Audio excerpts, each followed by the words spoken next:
Rin, kita mulai ya. Harus on cam nggak? Ini yang pertanyaan pembuka siapa? Dudu deh. Enggak. Iya. Dari sini. Dari sini kan. Udah berarti uput. Ya. Oh, ini dulu berarti Satu satu. Puputan. Dua, dua, tiga. Bismillahirrahmanirrahim. Sekali langgar. Gitu ya kan? Iya. Kita ini udah jangan kayak guru ini. Juga kan? Takut.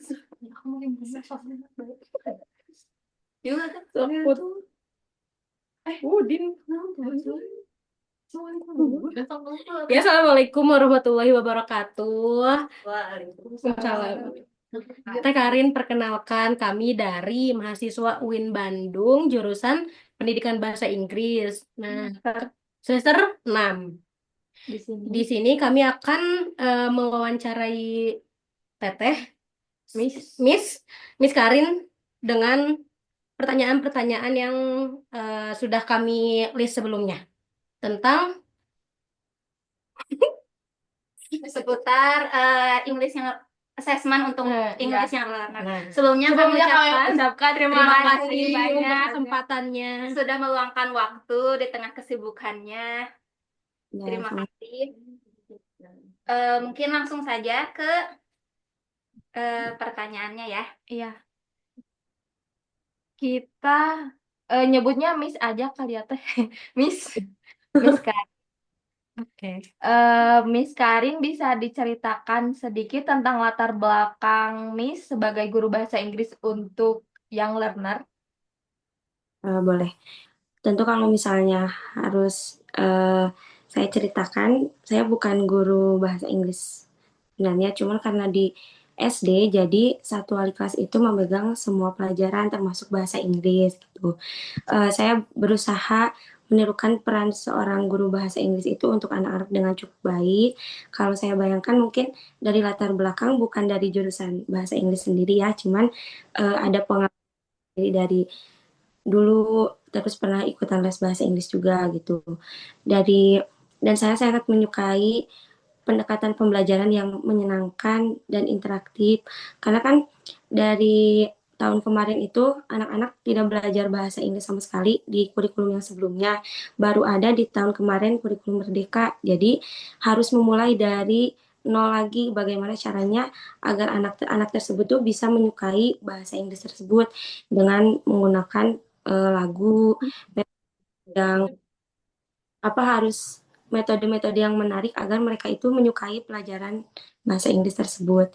Saya percaya bahwa anak-anak belajar bahasa lebih baik ketika mereka merasa senang dan terlibat secara aktif. Jadi harus menyukai pelajarannya terlebih dahulu baru mereka bisa belajar bahasa Inggris tersebut gitu.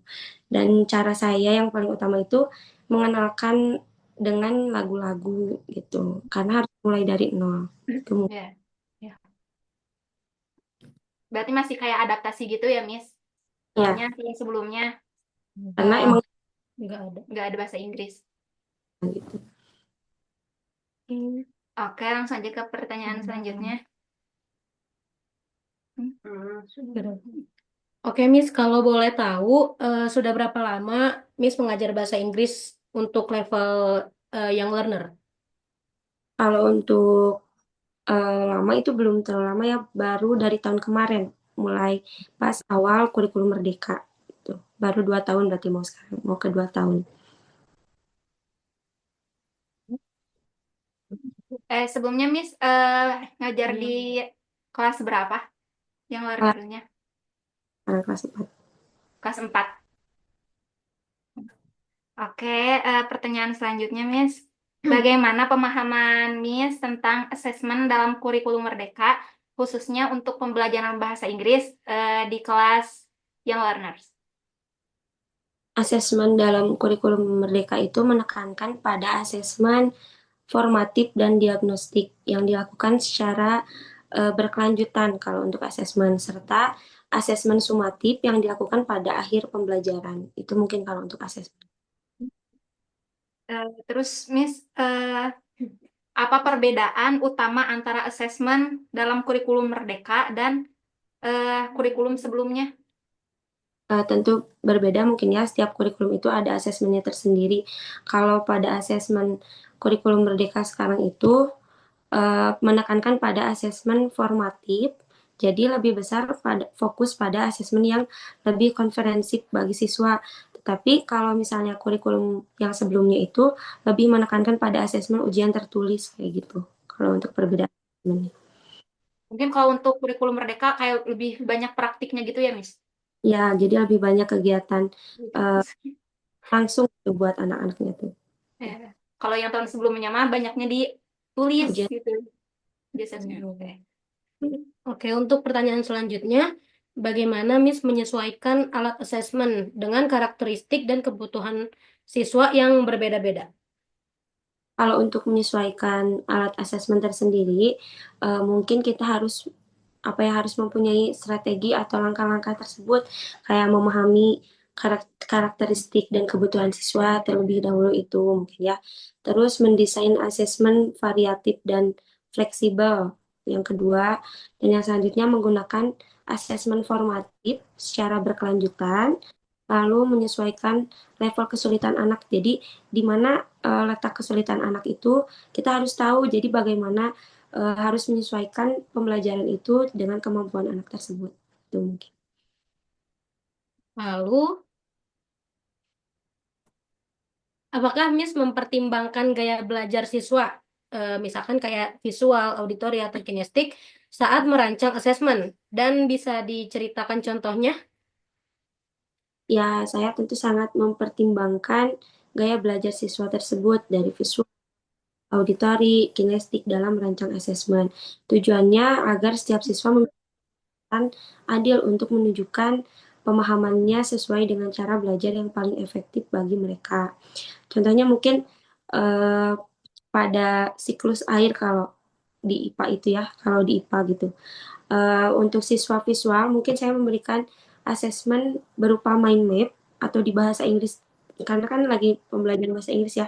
Kita memberikan mind map atau poster yang mereka buat sendiri. Mereka bisa menggambar misalnya tentang pembahasan bahasa Inggris tersebut tentang apa nih? Mereka gambar di mind map atau poster tersebut. Lalu untuk auditorinya, saya memberikan pilihan untuk mereka penjelasan lisan atau membuat video di dalam kelas kan biasanya lebih aktif ya anak-anak sekarang itu kayak melihat HP kayak gitu. Jadi di video anak-anak tersebut tuh.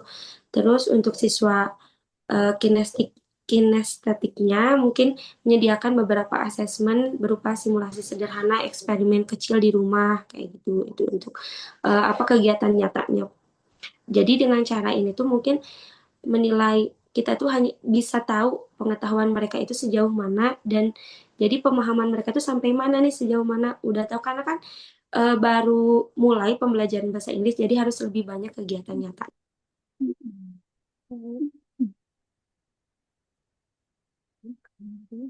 Next, nomor 3. Untuk selanjutnya, penilaian yang seperti apa yang paling sering digunakan ketika Miss mengajar di kelas? Nah, bisa lalu kenapa memilih penilaian tersebut, Miss? Kalau untuk penilaian tersendiri yang sering saya lakukan di kelas itu biasanya penilaian formatif dan penilaian sumatif. Penilaian formatif itu paling yang sering saya lakukan hampir setiap hari kayak kuis singkat, pertanyaan itu yang langsung karena setelah dikasih lagu, setelah dikasih materi pembelajaran, di akhir pembelajaran itu dikasih kuis atau enggak sebelum pulang mereka itu siapa yang bisa menjawab kuis itu boleh boleh keluar kelas itu. Mungkin yang sering saya pakai di kelas itu penilaian formatif. Kalau untuk penilaian sumatif mungkin semua SD, semua sekolah juga mengadakan penilaian sumatif kayak kenaikan kelas, ujian, terus pertanyaan. Oke, untuk yang selanjutnya, menurut pengalaman Miss selama mengajar yang learner, jenis penilaian asesmen seperti apa yang paling disukai atau paling memotivasi siswa dalam belajar? Paling kalau dalam kurikulum Merdeka yang menekankan sekarang itu pengalaman menunjukkan jadi bahwa penilaian yang bersifat formatif, konstekstual, dan memberikan umpan balik yang membangun apa bagi anak-anak tersebut cenderung paling disukai dan itu sangat memotivasi siswa gitu. Oke, baik, Miss. Oke, Miss, selanjutnya, bagaimana biasanya Miss melakukan asesmen diagnostik dan formatif dalam pembelajaran? Eh, Dimulai dari perencanaannya, pelaksanaannya, hingga manfaat hasilnya untuk memperbaiki proses pembelajaran si siswa. Kalau untuk pelaksanaan asesmen diagnostik dan formatif dalam pembelajaran biasanya kan secara sistematis dan berkelanjutan. Mungkin di situ juga ada beberapa tahapan-tahapannya yang tadi mulai dari perencanaan, pelaksanaan hingga pemanfaatan hasilnya. Kalau dalam apa tahap perencanaan biasanya kita itu merancang strategi asesmen yang sesuai dengan tujuan pembelajaran tersebut. Di tahun ini tujuannya apa? Di pembelajaran bahasa Inggris tujuannya apa? Itu kita harus merancang strateginya dulu. Kedua, di pelaksanaannya mungkin kita berfokus pada pengumpulan data atau informasi tentang pemahaman dan perkembangan siswa tersebut. Lalu ada pemanfaatan hasil di tahap terakhirnya. Disinilah kita memulai data dari asesmen digunakan untuk memperbaiki dan menyesuaikan proses pembelajaran sejauh mana selama 1 semester ini mereka mampu atau paham tidak dengan pembelajaran yang sudah diajari oleh kita gitu. Baik, Miss, mengenai tentang desain, merancang, dan melaksanakan asesmen, apa saja tantangan yang biasanya Miss hadapi? Kalau untuk tantangan sendiri pasti ada ya, merancang asesmen untuk siswa itu punya tantangannya sendiri. Misalnya karena rentang perhatian yang pendek, anak-anak itu mudah kehilangan fokus kan, apalagi anak SD masih pada apa sering bermain, bercanda di kelas itu. Jadi bagaimana kita harus memiliki strategi yang harus punya cara bagaimana si anak itu biar memperhatikan eh, kita dengan pembelajaran tersebut. Jadi kayak tadi misalnya pakai apa infokus atau enggak dikasih lagu mereka lebih apa lebih fokus gitu dibandingkan kalau kita memberikan materi pelajaran tersebut gitu. Lalu ada juga keterbatasan literasi dan bahasa karena kan mereka masih belajar dari nol. Bahkan cara menyebutkan alfabet aja mereka belum bisa kayak pakai lagu terus angka-angka juga dari 1 sampai 10 mungkin baru sebagian yang apa yang mengetahuinya gitu yang sering yang diajarin sama orang tuanya aja karena emang kurikulum sebelumnya meniadakan bahasa Inggris jadi mereka emang harus dari nol benar-benar dari nol jadi harus belajar membaca lagi dari awal bahkan tulisannya pun emang sangat jadi apa ya tugas untuk kita gitu terus perbedaan tingkat perkembangan setiap siswa itu kan berbeda juga jadi kalau misalnya siswa yang ini cepet hafal, tapi yang lainnya kan beda-beda. Jadi bagaimana caranya kita harus bisa menyesuaikan, menyamaratakan agar mereka itu paham tentang materi yang kita ajari tersebut gitu. Terus harus banyak di anak SD itu harus banyak memotivasi siswa, harus banyak memotivasi mereka bahwa pelajaran bahasa Inggris ini tuh menyenangkan. Bagaimana caranya dengan games atau apa gitu.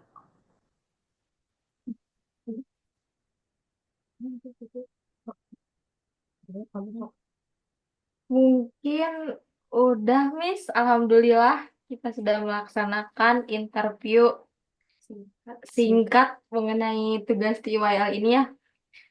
Terima kasih banyak kami ucapkan kepada Miss Karin yang sudah meluangkan waktunya, yang sudah sharing-sharing sama kita.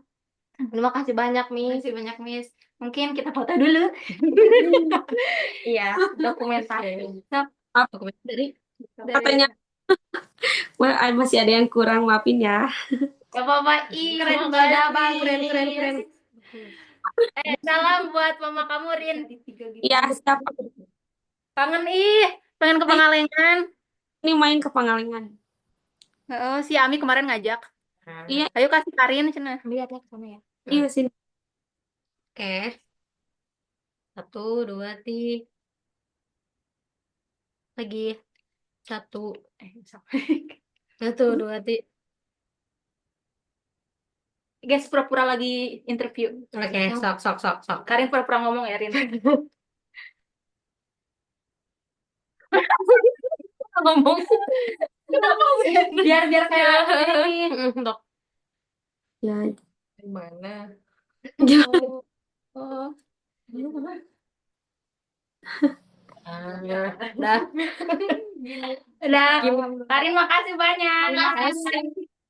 Pak, ya. Bentarin.